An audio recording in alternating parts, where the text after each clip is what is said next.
اور ابن ماجہ میں موجود ہے۔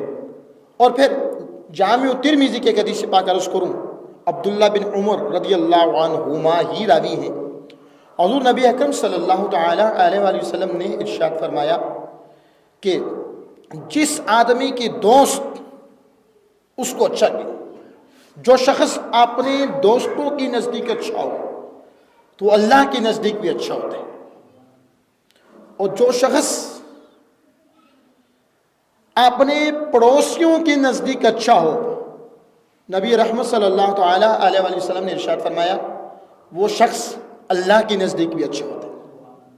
دوستوں اور پڑوسیوں کو پتہ ہوتا ہے کہ یہ آدمی، یہ شخص کیسا ہے۔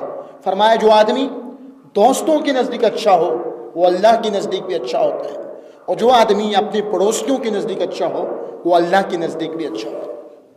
اور صحیح بخاری ہی کی ایک اور حدیث پاک عرض کرتا ہوں، حضرت عائشہ صدیقہ زوجہ رسول ام المومنین رضی اللہ تعالی عنہا نے آقا دو جہاں صلی اللہ تعالی علیہ وآلہ وسلم سے پوچھا کہ یا رسول اللہ، جب میں تحفہ دوں، کچھ دوں، تو میرے گھر کے قریب میرے دو پڑوسی ہیں، میں ابتدا کس سے کروں؟ میں کچھ دوں تو ابتدا کس سے کروں؟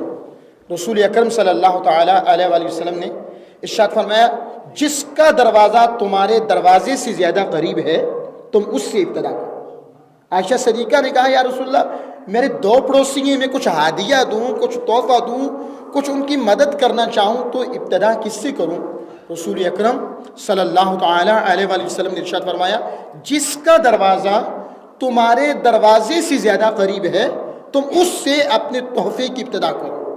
اور ایک اور صحابی رضی اللہ عنہ حضور نبی اکرم صلی اللہ تعالی علیہ وآلہ وسلم کی بارگاہ میں حاضر ہوئے، معجم کبیر میں یہ حدیث پاک موجود ہے، اور حاضر ہو کے عرض کرنے لگے یا رسول اللہ، میرے پڑوسی کے، ہمسائے کے مجھ پر کیا حقوق ہے؟ آپ سب کو بھی پتہ ہونی چاہیے، ہر ایک پڑوس والا ہے، ہر ایک کے گھر کے ساتھ جو گھر ہے وہ اس کے پڑوسی کے گھر ہے، تو آپ کو یہ معلوم ہونی چاہیے۔ صحابی رسول نے پوچھا یا رسول اللہ، میرے پڑوسی کے، میرے ہمسائے کے مجھ پر کیا حقوق ہے؟ نبی رحمت صلی اللہ تعالی علیہ وآلہ وسلم نے ارشاد فرمایا جب وہ بیمار ہو جائے تو اس کی عیادت کر، بیمار پرسی کر، اس کا جا کے حال پوچھ۔ اور حضور علیہ الصلوۃ والسلام نے ارشاد فرمایا کہ جب وہ مر جائے، تیرا پڑوسی جب مر جائے تو اس کے جنازے میں شریک ہو۔ اور پھر فرمایا کہ جب اسے قرض چاہیے ہو تو اس کو قرض دے۔ نبی رحمت صلی اللہ علیہ وسلم نے ارشاد فرمایا جب تو اپنے پڑوسی کو بدحالی میں دیکھے، اس کے برے حالات کو دیکھے کہ وہ برا ہے، تو اس پہ پردہ ڈال دے، ستر کر دے، پردہ ڈال دے۔ یہی نہیں، اللہ کے حبیب صلی اللہ علیہ وسلم نے ارشاد فرمایا کہ جب تو اس پہ بلائی دیکھے، کوئی اچھی بات دیکھے، کوئی اچھا کام اس نے کیا ہے، کوئی اس نے کامیابی کا سفر طے کیا ہے، تو اس کو مبارکباد دے، اس کو مبارکباد دے۔ اور فرمایا کہ جب وہ کسی مصیبت میں گرفتار ہو جائے، کسی مصیبت میں جا گرے، کوئی مصیبت اس کو آ جائے تو جا کے اس سے تعزیت کر۔ اور یہی نہیں، حضور نبی اکرم صلی اللہ علیہ وسلم کے غلام حضور علیہ السلام نے فرمایا تو اپنے گھر کی عمارت، بلڈنگ، اس کے گھر سے بلند نہ کر کہ اس کی ہوا رک جائے، جو ہوا اس تک پہنچنی تھی، تیری بڑی عمارت کی وجہ سے وہ ہوا کی رک نہ جائے، تو اپنے گھر کی عمارت بھی اس کے گھر سے بلند نہ کر۔ اس قدر رسول اللہ صلی اللہ تعالی علیہ وآلہ وسلم نے پڑوسیوں کے حقوق کو بیان کیا۔ لیکن سوال یہ ہے کہ کتنے لوگ ہیں جو پڑوسیوں کے حقوق ادا کرتے ہیں، اور کتنے لوگ ہیں جنہیں پڑوسیوں کے حقوق کا علم ہے، پتہ ہے۔ ہمارے بہت سے لوگ نمازیں پڑھ رہے ہوتے ہیں، حج پہ جاتے ہیں، عمرہ کرنے کی سعادت نصیب ہوتی ہے، بڑے بڑے نیک کام کر رہے ہوتے ہیں، لیکن جو حقوق العباد ہیں، بندوں کے حقوق، انہیں پتہ ہی نہیں ہوتا کہ معاشرے میں جو غریب لوگ ہیں ان کے کیا حقوق ہیں، بے سہارا لوگ ہیں ان کے کیا حقوق ہیں، یتیم ہیں، مساکین ہیں، قریب اور دور کے جو پڑوسی ان کے کیا کیا حقوق ہیں لوگوں کو پتہ ہی نہیں ہوتا. جب پتہ نہیں ہوگا تو ان حقوق کی ادائیگی کیسے ہوگی؟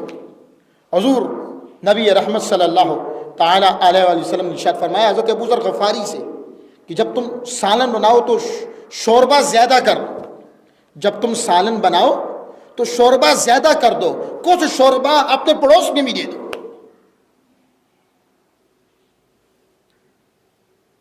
تو یہاں تک علماء نے فرمایا کہ جب تم میوے لاؤ، فروٹ لاؤ، کوئی میٹھی چیز لاؤ، اپنے پڑوس میں بھی کچھ نہ کچھ دے دو. اگر تم اتنے کنجوس ہو، اتنے سنگ دل اور اتنے سخت دل ہو، پڑوس میں نہیں دے سکتے ہو، تو پھر ان کے بچوں کے سامنے یہ چیزیں لے کے نہ جائے گا کہ اس سے وہ رنجیدہ ہوں گے، ان کو رنج ہوگا، غم ہوگا، تکلیف پہنچے گی. تو ان کے بچوں کے سامنے سے پھر یہ چیزیں ان کے سامنے لے کے اپنے گھر میں نہیں لے کے جایا کرو، چھپا کے لایا کرو. اگر اتنے کنجوس ہو کہ ان کو دے نہیں سکتے ہو، ان کے سامنے لاؤ گے، ان کو دو گے بھی نہیں، تو ان کی اور ان کے بچوں کی دل آزاری ہوگی. اور فی زمانہ تو لوگ اگر پڑوس میں کوئی امیر شخص ہے، وہ بیمار ہو جائے تو اس کی عیادت کے لیے بھی جاتے ہیں. کوئی معمولی سی مشکل پیش آ جائے تو وہ بھی حل کرانے کی کوشش کر رہے ہوتے ہیں اور اس کی تکالیف میں بھی شریک ہوتے ہیں. لیکن پڑوس میں کوئی غریب شخص رہ رہا ہے، اس کو پوچھتے تک نہیں کہ بھائی اس نے ہمارے کب کام آنا ہے. کام آنے کی لالچ رکھنی ہی نہیں ہے، یہ حرص رکھنی ہی نہیں کہ وہ تمہارے کب کام آئے گا. تم سے شریعت نے یہ تقاضا کیا ہے، اسلام نے یہ تقاضا کیا کہ تم نرمی کے ساتھ ان سے پیش آؤ، اچھے رویے کے ساتھ پیش آؤ، حسن اخلاق کے ساتھ پیش آؤ. ان کو قرض چاہیے تو قرض دو، وہ مدد مانگے تو ان کی مدد کرو، ان کے عیوب عیب دیکھو تو ان پہ پردہ ڈال دو، ان کی تکالیف دیکھو، مصیبتوں میں انہیں دیکھو تو ان سے تعزیت کرو. یہ اسلام کا تقاضا ہے، یہ اللہ کے حبیب صلی اللہ تعالی علیہ وآلہ وسلم نے فرمایا ہے. یہی نہیں، حضور نبی اکرم صلی اللہ تعالی علیہ وآلہ وسلم نے قسم اٹھائی، اور ایک بار نہیں، حضور علیہ السلام نے 3 بار قسم اٹھائی. کتنی بار قسم اٹھائی؟ 3 بار. آپ صلی اللہ تعالی علیہ وسلم نے ارشاد فرمایا خدا کی قسم وہ شخص مومن نہیں، خدا کی قسم وہ شخص مومن نہیں، خدا کی قسم وہ شخص مومن نہیں. عرض کیا یا رسول اللہ کون آدمی مومن نہیں؟ اللہ کے حبیب صلی اللہ تعالی علیہ وسلم نے ارشاد فرمایا جس کا پڑوسی، جس کا ہمسایہ اس کی ایذا رسانی اور تکلیف سے محفوظ نہ ہو.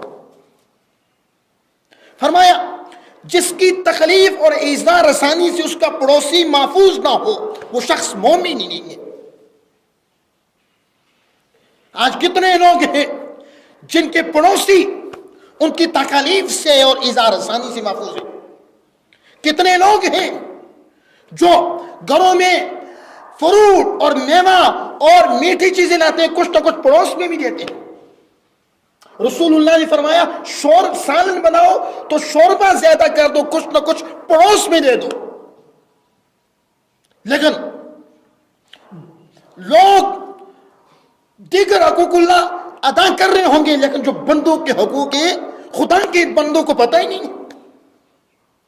نبی رحمت صلی اللہ تعالی علیہ وآلہ وسلم نے ارشاد فرمایا جو شخص خود پیٹ بھر کے کھائے رات گزارے، جو آدمی پیٹ بھر کے رات گزارے اور اس کے علم میں ہو، وہ جانتا ہو کہ اس کا پڑوسی بھوکا ہے، اللہ کے حبیب نے فرمایا اس کا مجھ پر ایمان ہی نہیں ہے، اس شخص کا مجھ پر ایمان نہیں.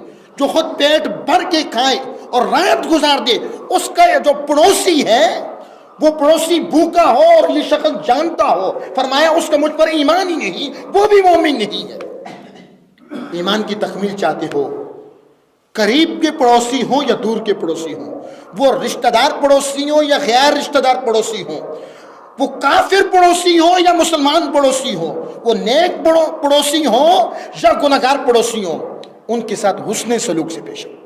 وہ گناہگار ہیں تو آپ سے نہیں پوچھا جائے گا، وہ یہودی ہی کیوں نہ ہو آپ سے نہیں پوچھا جائے گا کہ وہ یہودی کیوں نہ، آپ سے آپ کے اعمال کے بارے میں پوچھا جائے گا.